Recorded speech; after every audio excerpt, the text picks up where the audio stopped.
Hello, this episode of our story is tagged The Invisible Street Children of Somalia. We will be visiting Somalia, an Eastern African country. Almost 30 years of civil war in Somalia has destroyed much of the nation's infrastructure and institutions and caused countless deaths. Children are victims of killing and serious abuse by all parties to the conflict. Indeed, in 2018 the UN documented more cases of children recruited and used as soldiers in Somalia than in any other country in the world. During 2019, this trend continued with Al-Shabaab heavily recruiting child soldiers and enacting reprisals against communities that refuse to comply. Children as young as 9 can be enlisted in Somali armed forces, and children are often kidnapped to this end. According to UNICEF, the situation is worsening because military have transformed schools into recruitment centers. Fearing recruitment and their child's safety, some parents even prefer to separate from their children and send them to refugee camps on the country's border.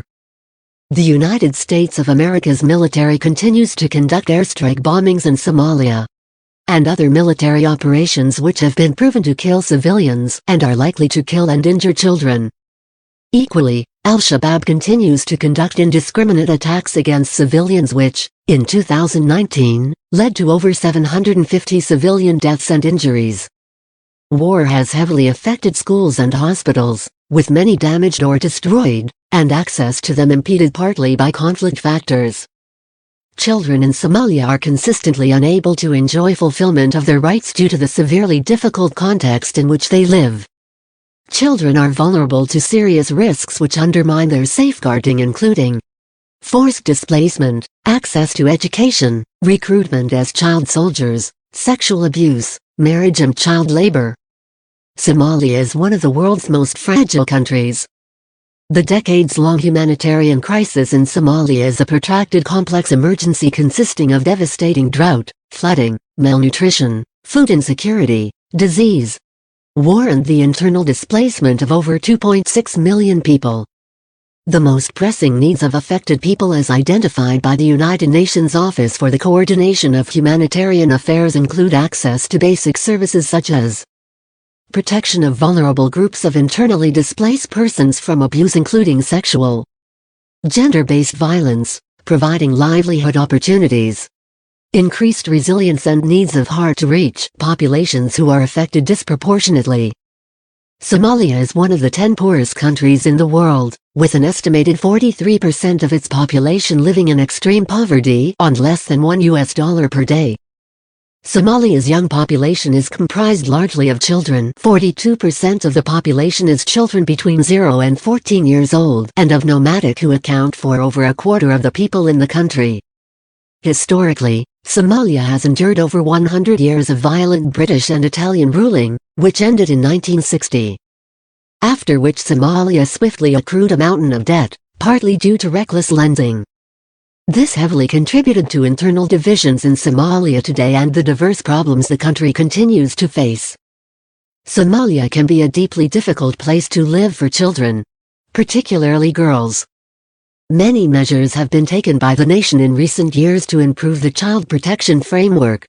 But there remain prevalent and immense day-to-day and structural challenges impacting children's lives. Unfortunately, though, Somali authorities continue to act unlawfully by detaining hundreds of young boys with ties to Al-Shabaab and prosecuting children in military courts for terrorism offenses, putting them at high risk of abuse. Part of the reason is that the juvenile justice law defines a child as anyone below 14 years of age, leaving those older than 14 vulnerable to prosecution. The government has made certain efforts to rescue child soldiers, pardon child offenders and rehabilitate them, but much more must be done. In terms of child labor, the Somalia's labor code stipulates 15 years old as the minimum working age, and 18 as the minimum working age for hazardous work, providing some framework of legal protection against child labor.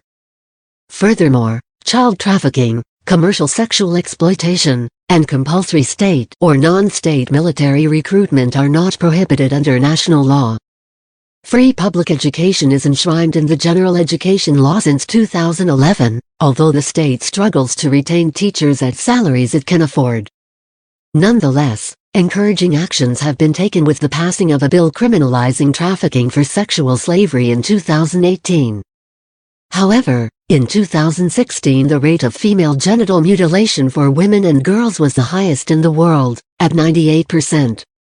The dangerous procedure often takes place without the use of anesthesia, with a razor blade or non-sterilized knife. About 1 out of 10 girls die as a result of blood loss or infections caused by this operation. The United Nations documented over 100 cases of sexual violence against girls less than 15 years of age. Let us take a deep breath and ask ourselves a question. Is the world fair to these children? Take a minute to think if this table is turned around and you find yourself in the same situation just like these helpless children, what will the world mean to you? Let us come together and build a new world that promises hope for our children. It is obvious we can't let it all alone to our governments, agencies and donors. They are already overwhelmed.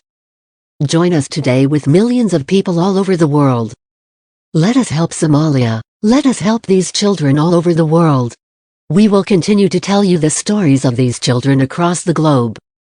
Thank you for your patience. This is our second episode of Sitting Duck. Goodbye.